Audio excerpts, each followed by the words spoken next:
आमच्या महाराणी ताराराणी साहेब यांच्यावरती विनाकारण हा कोण मुनी पिनी येईन कोण येईन काय ही असली पैदा जी आहे ना ही खरंच लई हरामखोर अवलग असते.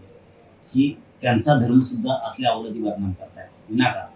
आमच्या महाराणी साहेबांना वादग्रस्त वक्तव्य करून त्यांनी जो अपमान केलाय अवमान केलाय त्याच्यावरती देवेंद्र फडणवीस साहेबांनी गृह मंत्रालयाने ताबडतोब गुन्हा दाखल करणं खूप गरजेचं आहे आणि कठोरात कठोर कारवाई त्याच्यावरती सरकारने केली पाहिजे. त्याचा आम्ही जाहीरपणानं धिक्कार करतो, निषेध करतो.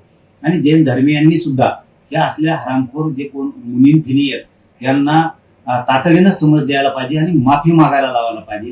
कारण जैन बांधव खूप चांगला एक त्यांचा धर्म आहे, ते खूप चांगले लोक आहेत. परंतु असल्या ह्या पैदाशी ह्या कुंकारच्या अवलादी या आपल्या कुठून जन्मालेल्या त्या विनाकारण आमच्या महाराणीबद्दल महापुरुषांबद्दल वाईट वक्तव्य करून आमचा अवमान केला जातोय. आमच्या महाराणी साहेबांचा अवमान केला जातोय. हे त्यांच्या जैन धर्मियांनी त्यांच्या कोण मुनी पिनी त्याची कान उघडणी करून त्याला माफी मागायला लावायला पाहिजे आणि सरकारनं तातडीनं त्याच्यावरती गुन्हा दाखल करून त्याला अटक करणं गरजेचं आहे. नसता त्या मुनीला खूप वाईट परिणामाला सामोरं जावं लागणार आहे. हे मात्र त्या कोण मुनी फिनी आहे त्यांनी लक्षात ठेवावं.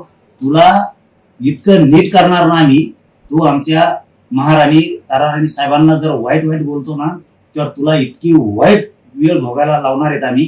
तू जर माफी मागितली नाही ना तर तुझ्यावरती खूप वाईट वेळ आम्ही आणणार आहेत. आणि फडणवीसांना सांगतो कठोर कडक कारवाई करू, त्याला तातडीनं गुन्हा दाखल करून त्याला सरकारनं अटक करावी ही देवेंद्र फडणवीस साहेबांना मागणी आहे.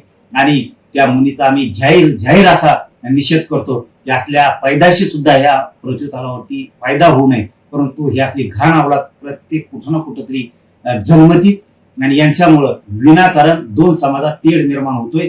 जैन बांधवांनी सुद्धा हे समजून घेणं गरजेचं आहे की त्या मुलीला ठेप्यावरती आणा, नसता सामना आमच्या संघ त्याचा.